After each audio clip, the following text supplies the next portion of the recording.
आप देख रहे हैं इसकी स्टडी पॉइंट सिलीगुड़ी।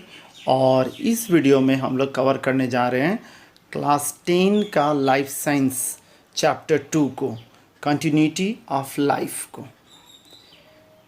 आपको बेहतर नोट्स इस चैप्टर में मिलने वाला है, इसलिए वीडियो को शुरू से लेकर अंत तक ज़रूर देखिएगा और पॉज करके नोट्स देख कर नोट डाउन करते हुए जाइएगा, क्योंकि बहुत सारी जानकारी रहेगी जो वीडियो चलती हुई रहेगी और आपको जानकारी दी जाएगी। आप नोट डाउन कर लीजिएगा, क्योंकि काफ़ी इम्पॉर्टेंट टॉपिक को हम लोग इसमें कवर करेंगे। आप थंबनेल को भी देखकर समझ चुके होंगे। तो चलिए बिन समय गंवाए इस वीडियो को शुरू करते हैं। सबसे पहले देख लीजिए, डीएनए पे चर्चा करना है 2.1, जिसमें कोशिका विभाजन और कोशिका चक्र का टॉपिक दिया गया है। और इसका पहला टॉपिक जो है क्रोमोसोम, डीएनए और जीन में परस्पर संबंध। तो इस वीडियो में हम लोग डीएनए, जीन और क्रोमोसोम्स पर ही चर्चा करेंगे। उसके बाद में नेक्स्ट टॉपिक को दूसरे वीडियो में चर्चा करेंगे, इसलिए एक के बाद एक क्रम के अनुसार आप वीडियो को देखते रहिएगा ताकि आपको समझ में आसानी से आए। देखिए, डीएनए को हम लोग देख रहे हैं, जो कोशिका है और कोशिका के भीतर में केंद्रक है, न्यूक्लियस है, उसके भीतर में दो तरह के न्यूक्लिक एसिड मिलते हैं। एक होता है डीएनए और दूसरा होता है RNA. DNA deoxy ribo nucleic acid और आरएनए होता है वो ribo nucleic acid. Nucleic acid जो होते हैं वो ऑर्गेनिक पॉलीमर होते हैं, ठीक है, न्यूक्लियर प्रोटीन्स से मिलकर बनते हैं और ये डीएनए और आरएनए के निर्माण में मदद करते हैं, ठीक है। डीएनए वास्तव में आनुवांशिक जेनेटिक मटेरियल होते हैं जो मुख्य रूप से कोशिका के केंद्रक के क्रोमेटिन में पाए जाते हैं। इनकी निर्माण संरचना बहुत ही जटिल होती है। ये जटिल जैव रासायनिक यौगिक होते हैं। इनका निर्माण अनेक छोटी छोटी इकाइयों से मिलकर होता है, जिसे न्यूक्लियोटाइड कहते हैं। अब देखिए, न्यूक्लियोटाइड 3 प्रकार के अणुओं के साथ मिलकर बना होता है। पहला होता है शर्करा, जिसको शुगर बोलते हैं। डीएनए पेंटोज से बनता है। फॉस्फेट होता है। नाइट्रोजन बेस होता है। नाइट्रोजन क्षार के बारे में आप जान लीजिए, क्योंकि जब आरएनए डीएनए की बात करते हैं तो यह चीज़ जानना बहुत ज़रूरी होता है। नाइट्रोजन बेस जो होता है वह 2 प्रकार का होता है। एक होता है प्यूरिन और दूसरा होता है पायरिमिडिन। प्यूरिन जो होता है वह 2 प्रकार का होता है, एडेनिन और गुआनिन। किंतु वहीं पायरिमिडिन जो होता है वह 3 तरह का होता है। उसका 3 प्रकार होता है, थायमिन, यूरेसिल और साइटोसिन।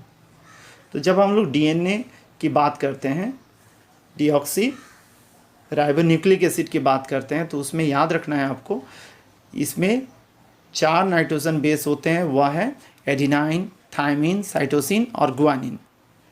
डीऑक्सी राइबोज शर्करा इसमें होता है। किंतु वहीं जब आरएनए की बात करते हैं, इसमें राइबोज शर्करा होता है और इसमें जो नाइट्रोजन बेस होते हैं वे होते हैं एडिनाइन, यूरेसिल, साइटोसिन, ग्वानिन।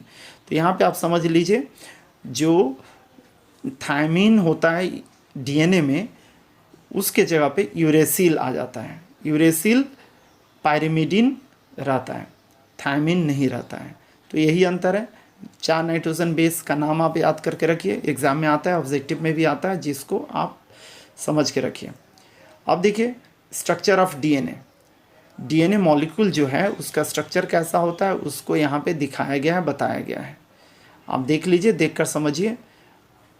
ये ज़रूरी नहीं है कि आपको पहला वाला, दूसरा वाला, तीसरा वाला ही डायग्राम बनाना है। आपको जो इजी लगता है उसको बनाइए, समझिए, क्योंकि यहाँ पे एडिनाइन, थायमिन, गुआनिन, साइटोसिन, इन सब को दिखाया गया है डायग्राम के तहत।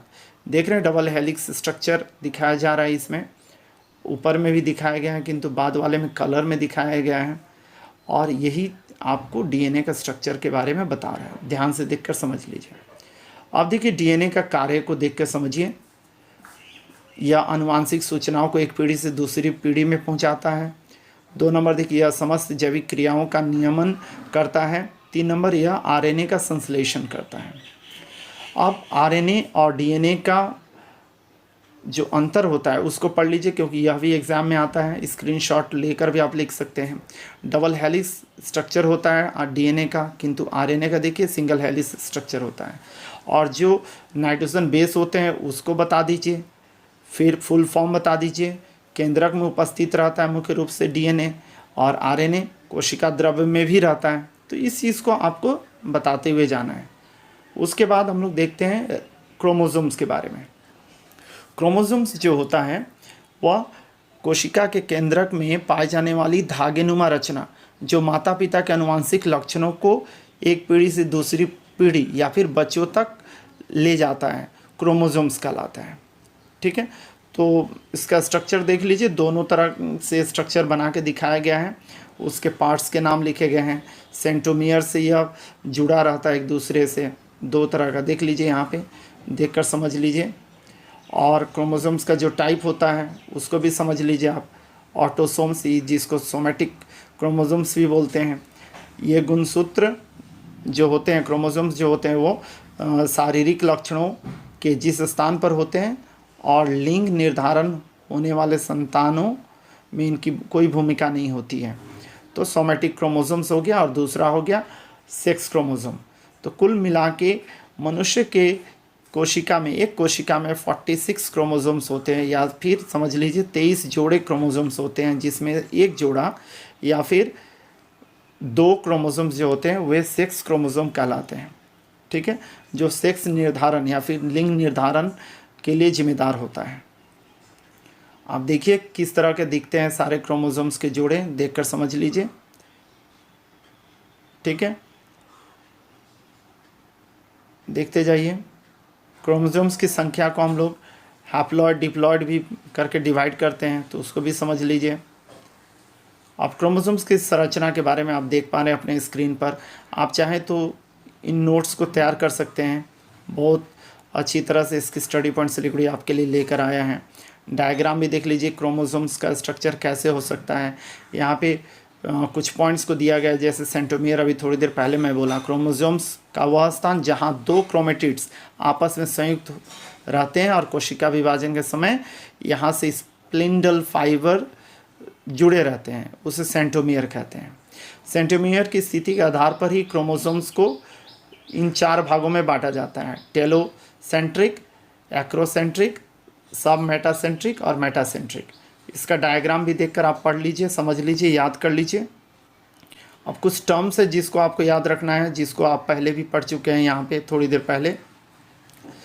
यहाँ पे देखिए प्राइमरी कंस्ट्रक्शन, सेंट्रोमियर, उसके बाद देखिए kinetochore, chromatids, chromonemata, secondary construction, satellite, telomere. इन सब दो को याद करके रखिएगा, क्योंकि इन टॉपिक को आपको अच्छी तरह से समझ लेना है। उसके बाद देखिए कंपोजिशन ऑफ क्रोमोसोम्स की बात जब करते हैं तो इन टॉपिक्स को आप ध्यान से पढ़िए, समझिए क्या होता है। वीडियो बहुत लंबा हो जाएगा, इसलिए मैं इस तरह से आपको नोट्स दिखाना मेन उद्देश्य है, इसलिए ऐसे करके दिखा रहा हूँ ताकि आपको समझ में आ जाए आसानी से। देखिए क्रोमोसोम्स का जो स्ट्रक्चर है डबल हेलिक्स स्ट्रक्चर, वाटसन और क्रिक को इसके लिए नोबेल पुरस्कार भी मिला था, आप पढ़ लीजिए ध्यान से।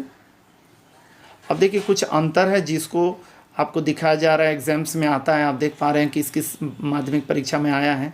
सेंट्रोमियर और सेंट्रियोल के बीच में अंतर, वीडियो को पॉज कर लीजिए और उतार लीजिए।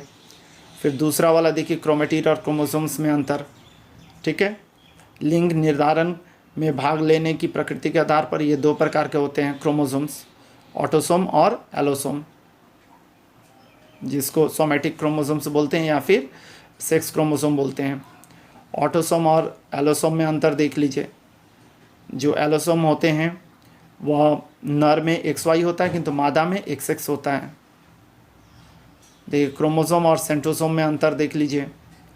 अब यहाँ पर कुछ जो दिखाया जा रहा है इसको आप लर्न कीजिएगा, याद कीजिएगा। एक कोशिका में क्रोमोसोम्स की संख्या कितनी होती है वह यहाँ पे दर्शाया गया है। पापाया में, पपीता में कितना होता है 18, इसी तरह से आप पढ़ते जाइए। यहाँ पे देखिए पोटैटो में कितना होता है 48 होता है। उसी तरह से जंतु में देखिए, कॉमन जो एनिमल्स होते हैं उनमें हाइड्रा में देखिए 32, टोड के एक कोशिका में देखिए 22 होता है, वहीं फ्रॉग पे 26 होता है, मस्कीटो में 6 होता है, पिजन में देखिए 80 होता है। ठीक है, इस तरह से सारे क्रोमोसोम्स की संख्या आप याद करके रखिए। गाय में देखिए 60 होता है, गोट में 60 होता है, फिर मैन में आप जानते ही हैं 46 होता है, मतलब 23 जोड़े। अब देखिए जीन्स के बारे में ध्यान से देखकर पढ़ लीजिए, नोट कर लीजिए।